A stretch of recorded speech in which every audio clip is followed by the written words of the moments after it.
للہ والحمد للہ والصلاة والسلام علی رسول اللہ۔ فقہ البیوع درس نمبر 44، عنوان نمبر 102، الشفعۃ فی القوانین الوضعیہ۔ تبین مما ذکرنا ان الشفعۃ فی الشریعۃ الاسلامیۃ شرعت علی خلاف الاصل لدفع الضرر عن الشفیع، وليس مقصوده أن يسد الشفيع باب البيع بين متعاقدين متراضيين لمجرد أن يكثر في ممتلكاته۔ وضعی قوانین میں شفعہ،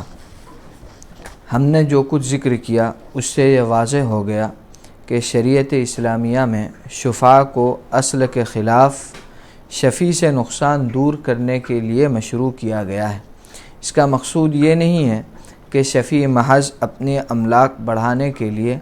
دو باہمی رضامندی سے بے کرنے والوں کے درمیان بے کا دروازہ ہی بند کر دے۔ قوانین وضعیہ میں شفعہ کا نام پری ایمپشن رکھا جاتا ہے۔ اس کا مقصد شریعت اسلامیہ کے مقصد سے مختلف ہے۔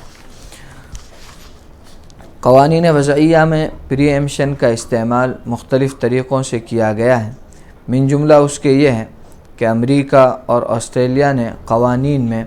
بنجر زمینوں کی خریداری کا حق ان لوگوں کو دیا ہے جو انہیں قابل کاشت بنا دیں۔ چنانچہ وضعی قوانین کے مطابق بنجر زمینیں حکومت کی ملکیت مانی جاتی ہیں۔ پبلک کے اسے قابل کاشت بنانے سے ان کو ملکیت حاصل نہیں ہو جاتی، بلکہ زمینیں برابر حکومت ہی کی ملکیت میں رہتی ہیں اور حکومت کو اس کے بیچنے کا حق ہوتا ہے۔ اور دستور یہ ہے کہ یہ زمینیں نیلامی کے طریق سے بیچی جاتی ہیں۔ جب حکومت کا ارادہ ان زمینوں کو نیلام کرنے کا ہوتا ہے تو ولایات متحدہ نے یہ قانون بنایا ہے کہ حکومت نیلامی کا اعلان کرنے سے پہلے یہ زمینیں بیچنے کے لیے ان لوگوں کے سامنے پیش کرتی ہیں جنہوں نے اسے قابل کاشت بنایا ہے۔ اگر وہ لوگ حکومت کی جانب سے مقرر کیے ہوئے ثمن کے عوض ان زمینوں کو خریدنا منظور کر لیں تو وہی ان زمینوں کے مالک بن جاتے ہیں۔ یہی حق جس کا قانون نے اعتراف کیا ہے پری ایمپشن کہلاتا ہے۔ اسی کا ترجمہ بعض اوقات شفعہ کر دیا جاتا ہے، لیکن حقیقت یہ ہے کہ فقہ اسلامی میں شفعہ کا جو معروف معنی ہے وہ یہ نہیں ہے۔ یہ تو حکومت سے اولاً خریدنے کا حق ہے، بغیر اس کے کہ صاحب حق پڑوس کی زمین کا مالک ہو یا بیچی جانے والی زمین میں شریک ہو۔ یعنی کہنے کا خلاصہ یہ ہے کہ وضعی قوانین میں موجودہ قوانین میں شفعہ کے قریب ایک شکل ہے جس کو انگریزی میں پری ایمپشن کہا جاتا ہے، لیکن یہ شفعہ نہیں ہے بلکہ یہ ایک اور الگ چیز ہے، ہاں اس سے قریب ہے۔ چنانچہ پری ایمپشن کا استعمال زمینوں اور جو بنجر زمین ہوتی ہے بغیر کاش والی ان کے متعلق استعمال کیا جاتا ہے، جس کا طریقہ یہ ہوتا ہے کہ بھئی وہ لوگ جب حکومت اس کی نیلامی کرتی ہے تو بس جنہوں نے کاش کیا ہے ان کو پہلے حق دیتی ہے، بس وہی گویا شفعہ کی طرح سے ایک مشابہت ہو گئی کہ جیسے شفعہ میں شفیع کو پہلے حق ملتا ہے اس طرح یہاں ملتا ہے۔ باقی جو شرعی طور پر شفعہ ہے وہ اس پری ایمپشن کے اندر آتا نہیں، کیونکہ یہ جو کاش والی جو زمین دے رہے ہیں یہ حق شفعہ نہیں ہے، کیونکہ حق شفعہ تو یا تو پڑوس میں لگتا ہے یا شرکت میں لگتا ہے، ملکیت ساتھ میں ہو اس میں لگتا ہے۔ اور انگریزی جو قوانین ہیں، موجودہ قوانین ہیں، ان کے اندر تو یہ حق ان تمام لوگوں کو ملتا ہے جنہوں نے کاش کی ہو۔ تو معلوم ہوا کہ دونوں چیزیں الگ الگ ہیں، اور شریعت میں شفعہ کا مقصد جو ہے وہ شفیع کے نقصان کو دور کرنا ہے، شفیع کو نقصان سے بچانا ہے۔ شفیع کے اپنی تجارتوں کو بڑھانا یہ مقصد نہیں ہے، حالانکہ عام اصول شریعت کا یہ ہے کہ اگر خریدنے والا اور بیچنے والا دونوں راضی ہو تو بے کمپلیٹ ہو جاتی ہے، بے راضی ہو جاتی ہے، کسی اور کا اس میں انٹرفیئر دخل درست نہیں ہے۔ لیکن چونکہ ایک شفیع جو ہے اس کے بازو میں رہ رہا ہے یا اس کے ساتھ زمین میں شریک ہے تو نئے آدمی کے آ جانے سے اس آدمی کا نقصان ہو سکتا ہے، اس لیے شریعت نے عام اصول سے ہٹ کے ایک نیا مسئلہ یہاں پر بتلایا کہ بھائی حق کا شفعہ مل سکتا ہے۔ اب یہ دوسری جگہوں پر جاری نہیں ہوتا ہے، اور جو موجودہ زمانے میں پری ایمپشن ہے وہ اس سے الگ چیز ہے۔ اب دوسری بات یہ ہے کہ بنجر زمینوں میں یہ تو امریکہ، آسٹریلیا وغیرہ کا قانون بتلا دیا، اس میں شرعی کیا مسئلہ ہے، شریعت کیا کہتی ہے اس سلسلے میں، اس کو آگے بیان کر رہے ہیں۔ بنجر زمینوں کے متعلق شریعت فرماتی ہے حضرت آگے لکھتے ہیں اما فی الشریعۃ الاسلامیہ فالارض الموات لیست مملوکۃ للحکومۃ ولا لغیرها وانما یملکها من یحییها فالشریعۃ الاسلامیہ تعطی حق الملک مباشرۃ لمن یحیی ارضا مواتا بدون ان یحتاج الی شرائها من الحکومہ، کہ جہاں تک بات ہے شریعت اسلامیہ کی تو بنجر زمینیں نہ حکومت کی ملک ہیں نہ کسی اور کی، بس جو محنت کر کے قابل کاشت بنا دے وہی اس کا مالک ہو جائے گا۔ شریعت اسلامیہ نے حق ملک براہ راست بنجر زمین قابل کاشت بنانے والے کو دے دیا ہے، اسے حکومت سے خریدنے کی کوئی ضرورت نہیں ہے، اور یہ اس مشہور حدیث کی بنیاد پر ہے کہ جو کسی بنجر زمین کو قابل کاشت بنا دے تو وہ اسی کی ہو جاتی ہے، اور اس میں کوئی شک نہیں کہ شہروں کی زمینوں کو آباد کرنے کے لیے یہی قانون زیادہ معتدل اور مفید ہے، اس لیے کہ قانون مذکور ان لوگوں کو جنہوں نے بنجر زمینوں کو قابل کاشت بنایا ہے اس پر مجبور کرتا ہے کہ وہ ان زمینوں کے مالک بننے سے پہلے اپنا مال اور محنت 2 مرتبہ خرچ کریں، ایک مرتبہ تو ان کو قابل کاشت بنانے کے وقت اور دوسری مرتبہ حکومت سے خریدنے کے وقت۔ مطلب یہ ہے کہ بنجر زمین کو اگر کوئی آدمی قابل کاشت بنائے تو حکومتوں کا طرز عمل تو بیان ہو گیا اوپر، شریعت کا حکم یہ ہے کہ وہ چیز اسی کی ملک ہو جائے گی، کسی اور سے اس کو خریدنے کی ضرورت نہیں ہوتی۔ بنجر زمین جو غیر قابل کاشت ہے، جس پر کھیتی وغیرہ نہیں ہوتی ہے، وہ کسی کی ملکیت میں نہیں ہے، حکومت کی ملکیت میں بھی نہیں ہے، بلکہ جو اس کو آباد کر دے، جو اس کو کاشت کر لے، کاشت کر کے اس کو قابل بنا دے، وہ اس کا مالک بن جائے گا۔ اور حضرت فرماتے ہیں کہ یہ قانون زیادہ مفید اور زیادہ بہتر ہے، اس لیے کہ جو موجودہ قوانین ہیں اس کے اندر کاشت کرنے والے کو ڈبل نقصان ہے، گویا اپنی پونجی اس کو ڈبل لگانی پڑ رہی ہے، پہلی مرتبہ قابل کاشت بنانے کے لیے اور دوسری مرتبہ جب خریدنے کا موقع آئے تو حکومت سے خریدنے کے لیے، جبکہ شریعت اسلامیہ میں ایک ہی بار ضرورت پڑے گی، بس اس کو قابل کاشت بنا دیا، اس کی ملکیت ہو گئی، مزید نیا کوئی خرچ کرنے کی اس میں ضرورت نہیں ہوتی۔ انگریزی عام قانون میں ایک اور صیغہ ہے جسے پری ایمپشن ہی کا نام دیا جاتا ہے، وہ یہ ہے کہ بادشاہ کو یہ حق حاصل ہے کہ وہ اپنے گھر کی ضروریات اپنی ہی جانب سے معین کیے ہوئے ثمن کے عوض خریدیں، اور ان کی خریداری کے سلسلے میں اسے دوسروں کے مقابلے میں اولیت اور احقیت حاصل رہے گی۔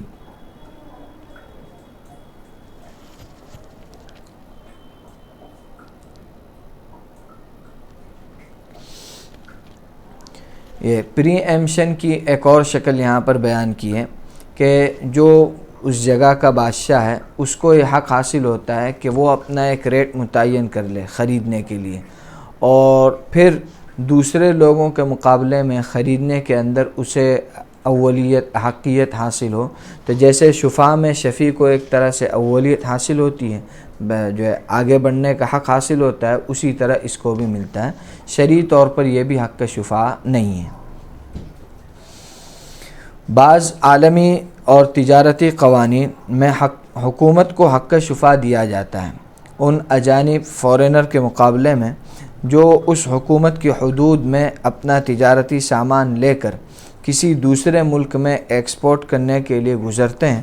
تو حکومت انہیں مجبور کر سکتی ہیں کہ یہ چیزیں اسی ملک کے لوگوں کو بیچیں۔ یہ بھی ایک شفاء کی ایک شکل ہے کہ بعض ملکوں میں قانون ہوتا ہے کہ اگر کوئی تاجر جو ہے کسی اور ملک سے مال لے کر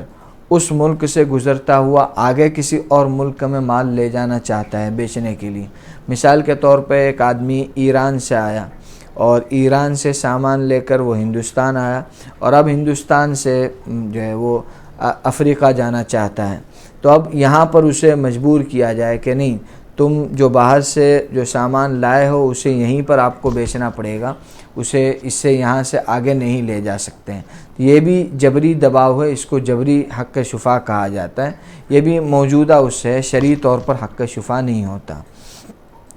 شفاء کے جدید صیغوں میں سے ایک وہ ہے کہ انگریزی قانون شرکت مساہمہ پر یہ فرض کرتا ہے کہ اگر شرکت مساہمہ نئے حصے جاری کریں یا اپنے خزانے کے کچھ حصے کو بیچنا چاہیں تو قانون کے مطابق اس پر یہ ضروری ہے کہ اولاً پرانے حصے والوں کے سامنے اسے پیش کرے اور ان لوگوں کو اس کے حاصل کرنے یا خزانے کے حصوں کو خریدنے میں اولیت حاصل ہوگی۔ یہ ایک اور شکل جو ہے مارکیٹ میں رائج ہے۔ شرکت مساہمہ ایک کمپنی کی شکل ہے جس میں بہت سارے لوگ شریک ہیں۔ اب اگر اس کا کچھ حصہ باہر نکالنا چاہ رہے ہیں یا خزانے کا کچھ حصہ وہ بیچنا چاہتے ہیں تو شرکت مساہمہ میں جدید معاملات کے مطابق ان پر یہ قانون لاگو ہوتا ہے کہ وہ اپنا جو حصہ باہر بیچنا چاہتے ہیں اس سے پہلے جو پرانے ہولڈر ہیں، پرانے اکاؤنٹ ہولڈر ہیں جن کے پاس پہلے سے حصے ہیں ان کو یہ دیں، اور اگر وہ خرید لیں تو انہیں ترجیح حاصل ہوگی، وہ نہ خریدیں تو پھر آگے جائیں گے۔ تو یہ بھی گویا شفا کی ایک شکل موجودہ جو ہے دور کے اعتبار سے ہے۔ آگے حضرت سب کا خلاصہ بیان کر رہے ہیں کہ یہ وہ حق شفا نہیں ہے جس کا تصور فقہ اسلامی میں ہے، اس لیے اگر اس کی بنیاد اس پر ہے کہ حصوں والے باہم شریک ہیں تو اسٹاک مارکیٹ کے راستے سے ہر حصے کی فروخت کے وقت شفا واجب ہوتا، چاہے یہ بے انفرادی طور پر ہو، لیکن قانون ہر حصے کی بے کے وقت یہ حق نہیں دیتا۔ یہ حق تو صرف نئے حصے جاری کرنے کے وقت ملتا ہے یا خزانے کے ان حصوں کو بیچنے کے وقت ملتا ہے جن کی کمپنی ایک شخص معنوی کی حیثیت سے مالک ہے۔ مطلب یہ ہے کہ یہ جو شرکت مساہمہ میں کمپنی کے اوپر جو قانون ہے وہ فقہی اعتبار سے، شرعی اعتبار سے شفاء نہیں ہے، اس لیے کہ اگر اس کو ہم شفاء مانیں تو جب بھی کوئی چیز خریدی جائے، کوئی یعنی پرانے شیئرز کو بھی اگر آپس میں تبادلہ کیا جائے، ان کی بے کی جائے تو وہاں پر حق شفاء ملتا، لیکن وہاں پر یہ حق نہیں ملتا ہے جو ہے قانون کے اعتبار سے، بلکہ صرف نئے حصے جاری کرنے کا وقت ملتا ہے۔ معلوم ہوا کہ حق شفاء نہیں ہے۔ عنوان نمبر 103، شیئرز میں شفاء۔ الشفاعة في الأسهم۔ والسؤال من الناحية الشرعية هل تجب الشفعة في بيع الأسهم؟ والجواب أن السهم إن كان عبارة عن حصة مشاعة في موجودات الشركة كما قرره العلماء المعاصرون فإنها تشتمل على منقولات وغير منقولات، وربما تكون نسبة المنقولات فيها أكثر من غير المنقولات، ولذلك لا تجري فيها الشفعة على قول الجمهور۔ شرعی نقطہ نظر سے یہ سوال پیدا ہوتا ہے کہ کیا شیئرز کی بے میں شفاء واجب ہوتا ہے؟ اس کا جواب یہ ہے کہ شیئر اگر نام ہے اس غیر منقسم مشترک حصے کا جو کمپنی کی موجودات میں ہے، جیسا کہ معاصر علماء نے تجویز کیا ہے، تو اس میں منقولات اور غیر منقولات دونوں ہی چیزیں ہوا کرتی ہیں، اور بسا اوقات منقولات کا تناسب غیر منقولات سے زیادہ ہوا کرتا ہے۔ اسی وجہ سے جمہور کے قول پر اس میں شفاء جاری نہیں ہوتا۔ مطلب یہ ہے کہ شیئرز کی اگر خرید و فروخت کی جائے تو کیا اس میں حق شفاء ملے گا یا نہیں ملے گا شرعی طور پر؟ قوانین تو آ گئے کہ قوانین کے اندر کیا بات ہے، تو اس کے متعلق تحقیق بتلا رہے ہیں کہ شیئرز کے متعلق تحقیق اس سے پہلے آئی ہے کہ شیئر جو نمائندگی کرتا ہے، یعنی جو بتلاتا ہے، جو جس چیز کی وہ رسید ہے کہ کمپنی کی جتنی چیزیں موجود ہیں، جتنے حصے، جتنے سامان، جتنے پیسے، جو چیزیں اس کی ہیں، ان تمام میں اس کے حصے کی وہ نمائندگی کرتا ہے۔ بھائی کسی کمپنی کے 1,00,000 شیئر ہیں تو ان 1,00,000 شیئروں میں کمپنی کی ساری چیزیں بٹی جو ہے پھیلی ہوئی ہے، تقسیم ہے۔ کمپنی کے پاس جتنا بیلنس ہے، کمپنی کی جتنی پراپرٹی ہے، کمپنی کے پاس جتنا بزنس مٹیریل ہے، وہ سارا کے سارا 1,00,000 حصوں میں پھیلا ہوا ہے۔ اب اس میں سے ہر شیئر، ہر حصہ جو ہے وہ کمپنی کے اندر جتنی چیزیں ہیں اس کا اس حساب سے وہ نمائندگی کرتا ہے، اس کو بتلاتا ہے۔ تو چونکہ شیئرز میں منقول اور غیر منقول، یعنی جس کو ادھر ادھر لے جا سکتے ہیں وہ بھی، اور جس کو نہیں لے جا سکتے وہ بھی، دونوں چیزیں ہوتی ہیں، اور شیئرز دونوں کی نمائندگی کرتا ہے، اس لیے شیئرز میں حق شفاع شرعی طور پر نہیں آئے گا، کیونکہ شفاع جو ہے صرف غیر منقولی یعنی زمین، جائیداد، مکان، دکان، ان چیزوں پر لازم ہوتا ہے، جس کو ہم پھرا سکتے ہیں، ایک جگہ سے دوسری جگہ لے جا سکتے ہیں، جیسے کتاب ہے، ٹیبل ہے، کرسی ہے، لائٹ ہے، پنکھا ہے، یا اس طرح کی دوسری چیزیں ہیں، روپیے پیسے ہیں، ان پر حق شفاع نہیں لگتا ہے۔ تو شیئرز میں چونکہ دونوں کی نمائندگی ہوتی ہے، اس لیے جمہور کے مطابق اس میں حق شفاع نہیں لگے گا۔ اور بعض مالکیہ نے ذکر کیا ہے کہ اگر کسی باغ کی بیع اس کے غلاموں، چکی، کنویں اور اس کے آلات سمیت ہو تو سحنون کے قول کے مطابق سب میں شفاع ثابت ہوتا ہے، اور دوسرا قول یہ ہے کہ اس میں شفاع ثابت نہیں ہوتا، لیکن جواز کے قائلین نے اس کی اجازت اس وجہ سے دی ہے کہ غلام اور چکی وغیرہ زمین کے تابع ہیں، جبکہ مقصود اصلی تو زمین کی بیع ہے، اور یہ بات شیئر کے بارے میں نہیں کہی جا سکتی، اس لیے کہ کمپنیوں کی مختلف اقسام ہیں اور منقولات ہمیشہ غیر منقولات کے تابع نہیں ہوا کرتی۔ یعنی کہنا یہ چاہ رہے ہیں کہ مالکیہ کے یہاں ایک جزیہ اس طرح کا ملتا ہے کہ اگر کوئی آدمی کسی کو باغ فروخت کرے، اب اس باغ میں کچھ غلام بھی ہیں، پنچکی بھی ہیں پانی والی، اور دوسری چیزیں بھی ہیں، تو اگرچہ باغ تو ٹھیک ہے غیر منقولی ہے، تو مالکیہ کے یہاں ان تمام چیزوں میں حق شفاع جاری ہوتا ہے ایک قول میں، اور ایک قول یہ ہے کہ نہیں صرف باغ میں جاری ہوتا ہے۔ تو اگر کوئی آدمی جواز کی دلیل لینے کے لیے مالکیہ کے اس قول کا سہارا لے تو اس کے متعلق حضرت فرما رہے ہیں کہ یہ قول کو معیار بنانا صحیح نہیں ہے، اس لیے کہ اس میں زمین کی بیع اصل ہے، بقیہ ساری چیزوں کی بیع تبعان ہے، غلام، کنواں، پنچکی، یہ ساری چیزیں اصلاً زمین کے تابع ہیں، وہ ہیں تو یہ ساری چیزیں وہاں پر لگی ہوئی ہیں، تو وہاں تابع مطبوع کا رشتہ ہے، جبکہ شیئرز کے اندر منقولی اور غیر منقولی دونوں چیزیں برابر ہیں، ایک دوسرے کے کوئی تابع نہیں ہیں، تو مالکیہ والے اس جزیے کو شیئرز کی بیع میں حق شفاع لانے کے اندر بطور ثبوت پیش نہیں کیا جا سکتا۔ لیکن قیمتی اشیاء بیچنے کے موقع پر تاجروں کے یہاں اس کا رواج ہے کہ خاص طور سے کسی تجارتی دکان یا شرکت مساہمہ کے بیچنے کے وقت بائع شرط لگاتا ہے کہ اگر مشتری کا اسے بیچنے کا ارادہ ہو تو دوسروں کو آفر کرنے سے پہلے مجھے آفر کرنا، اور اس حق مشروط کا نام پہلے انکار کا حق ہے، the right of first refusal, رکھا جاتا ہے۔ سوال یہ ہے کہ کیا ایسی شرط لگانا جائز ہے؟ عام فقہی مبادی اور اصول سے ظاہر ہے کہ یہ ایک ایسی شرط ہے جو عقد کے تقاضے کے خلاف ہے، اس وجہ سے بیع میں اس کی شرط جائز نہیں ہونی چاہیے، یہاں تک کہ حنابلہ کے مذہب میں جو بیع کے اندر ایک شرط کی اجازت دیتے ہیں اس میں بھی ممانعت ہے۔ مطلب یہ بتلانا چاہتے ہیں کہ بعض مرتبہ کسی چیز کی خرید و فروخت ہوتی ہے اور قیمتی چیز ہوتی ہے، اس لیے بیچنے والا یہ بات شرط لگاتا ہے، یہ طے کرتا ہے کہ دیکھو میں تم کو بیچ رہا ہوں، لیکن سپوز آئندہ ان فیوچر اگر آپ کو یہ چیز کسی اور کو بیچنا ہے تو فرسٹ رائٹ جو ہے وہ میرا ہوگا، پہلا حق میرا ہوگا، آپ مجھ سے پوچھے بغیر کسی اور کو نہیں بیچ سکتے ہیں، آپ کو پہلے مجھے پوچھنا پڑے گا، اگر میں لوں تو مجھے دیں ورنہ پھر آپ کسی اور کو دیں، یہ شرط کے درجے میں طے کیا جاتا ہے، تو اس کی اجازت نہیں ہے کیونکہ شرط تقاضۂ عقد کے خلاف ہے۔ عقد کا تقاضا یہ ہے کہ پورے طور پر آدمی مالک بن گیا تو چاہے جسے بیچے، دوسرا اس میں رکاوٹ ڈالنے والا کون ہوتا ہے؟ اب بائع نے چیز بیچ دی تو بائع کا حق ختم ہو گیا، اب وہ یہ مطالبہ کرے کہ آئندہ مجھے ہی بیچا جائے، ظاہر ہے کہ یہ شرعی طور پر اس تقاضے کا کوئی جواز نہیں ہے۔ اس کے متعلق ابن قدامہ رحمۃ اللہ علیہ کی بات تفصیل سے نقل کر رہے ہیں۔ ابن قدامہ رحمۃ اللہ علیہ فرماتے ہیں اگر مبیع میں یہ شرط لگائی کہ اگر مشتری اسے بیچے تو سب سے زیادہ اسے خریدنے کا حق بائع کو ہوگا، یعنی آئندہ بیچے تو بائع کو ہوگا کہ وہ اس کو ثمن کے عوض خریدے،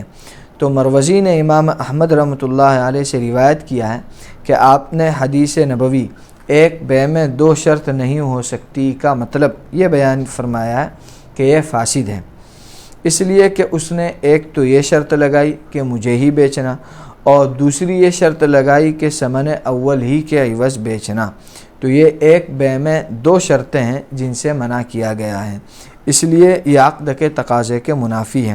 اس لیے کہ اس نے یہ شرط لگائی کہ وہ دوسرے کو نہ بیچے جب وہ ثمن دے۔ تو یہ ایسا ہی ہے جیسے یہ شرط لگائے کہ فلاں ہی کو بیچنا، یا یہ شرط لگائے کہ اس کو بالکل مت بیچنا۔ اور امام احمد رحمۃ اللہ علیہ سے اسماعیل ابن سعید نے روایت کیا ہے کہ بیع جائز ہے، اور یہ احتمال ہے کہ مروزی کی روایت میں امام احمد کے کلام کو فساد شرط پر محمول کیا جائے کہ ایسی شرط لگانا فاسد ہے، اور اسماعیل ابن سعید کی روایت میں اسے جواز بیع پر محمول کیا جائے، لہذا بیع تو صحیح ہو جائے اور شرط فاسد ہو۔ یعنی اس مسئلے میں امام احمد رحمۃ اللہ علیہ کی دونوں روایت ہیں۔ ایک روایت میں یہ ہے کہ بیع صحیح نہیں ہے، فاسد ہے، اس لیے کہ در حقیقت اس میں دو شرطیں ہیں۔ ان کے یہاں بیع میں اگر ایک شرط ہو تو بیع فاسد نہیں ہوتی ہے، دو شرطیں ہوں تو بیع فاسد ہوتی ہیں۔ تو وہ یہ کہہ رہے ہیں کہ اس میں در حقیقت دو شرطیں لگائی جا رہی ہے۔ بیچنے والا پہلی شرط تو یہ لگا رہا ہے کہ مجھے ہی بیچنا، اور دوسری شرط لگا رہا ہے کہ جتنی قیمت میں خریدا تھا اتنے ہی میں، یعنی ثمن اول ہی پر بیچنا۔ تو پہلی شرط مجھے ہی بیچنا، اور دوسری شرط یہ ہے کہ اتنی ہی قیمت پر بیچنا۔ تو دو شرط ہو گئی، اس لیے یہ منع ہے۔ البتہ امام احمد بن حنبل رحمۃ اللہ علیہ کی دوسری روایت دوسرے جو ہے صاحب سے، اس میں جواز ہے۔ پھر دونوں میں تطبیق کی کوشش کی ہے ابن قدامہ رحمۃ اللہ علیہ نے کہ جہاں فساد کی بات ہے وہ فساد شرط کی بات ہو کہ شرط ہی کو ہم فاسد مان لیں، اور جہاں جواز کی بات ہے وہ جواز بیع، یعنی گویا خلاصہ یہ ہوا کہ ایسی بیع امام احمد بن حنبل رحمۃ اللہ علیہ کے ہاں درست ہوگی۔ آگے حضرت فرماتے ہیں وَلَكِنْ يُمْكِنُ أَنْ يُخَرَّجَ عَلَى مَا قَالَهُ الْمُتَأَخِّرُونَ مِنَ الْفُقَهَاءِ الْحَنَفِيَّةِ وَالْمَالِكِيَّةِ فِي بَيْعِ الْوَفَاءِ أَنَّ الْوَفَاءَ إِنْ لَمْ يَكُنْ مَشْرُوطًا فِي صُلْبِ الْعَقْدِ وَوَقَعَ الْبَيْعُ بِدُونِ أَيِّ شَرْطٍ ثُمَّ وَعَدَ الْبَائِعُ مُنْفَصِلًا عَنِ الْبَيْعِ أَنَّهُ كُلَّمَا جَاءَ الْمُشْتَرِي بِالثَّمَنِ فَإِنَّهُ يَرُدُّ إِلَيْهِ الْمَبِيعَ كَمَا فَصَّلْنَاهُ فِي مَبْحَثِ بَيْعِ الْوَفَاءِ۔ لیکن بیع وفا کے سلسلے میں متاخرین حنفی اور مالکی فقہا نے جو کچھ کہا ہے اس سے اس مسئلے کا حکم معلوم کیا جا سکتا ہے اور اس کی تخریج نکالی جا سکتی ہے کہ وفا کی شرط اگر صلب عقد میں نہ ہو اور بیع کسی شرط کے بغیر ہی ہو جائے، اس کے بعد بیع سے الگ بائع یہ وعدہ کرے کہ بائع مشتری کو جب بھی ثمن دے گا تو مشتری اسے مبیع حوالے کر دے گا، جیسا کہ ہم بیع وفا کی بحث میں تفصیل سے بتا چکے ہیں۔ اسی طرح یہاں پر بھی اگر بیع شرط سے خالی ہو جائے، اس کے بعد مشتری یہ وعدہ کرے کہ اگر میرا بیچنے کا ارادہ ہوگا تو میں پہلے بائع کو آفر کروں گا، تو ظاہر یہ ہے کہ اس میں کوئی ممانعت نہیں ہونی چاہیے۔ واللہ سبحانہ و تعالی عالم۔ یعنی خلاصہ یہ بیان کر رہے ہیں کہ اوپر کی بات اس وقت ہے جب کہ عقد میں اس کی صراحت ہو، عقد کے وقت اس کو باقاعدہ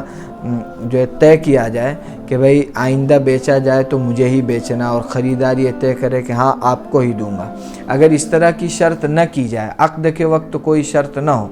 بعد میں عقد کے بغیر ایسے ہی انفرادی طور پر وعدہ کر لیا جائے، بائع اس سے وعدہ لے لے کہ بھئی آئندہ اگر آپ کو بیچنا ہو تو آپ پہلے مجھے انفارم کرنا، میں اگر ہاں کہوں تو میں لے لوں گا ورنہ کوئی اور۔ تو اگر مشتری انفرادی طور پر صرف فرسٹ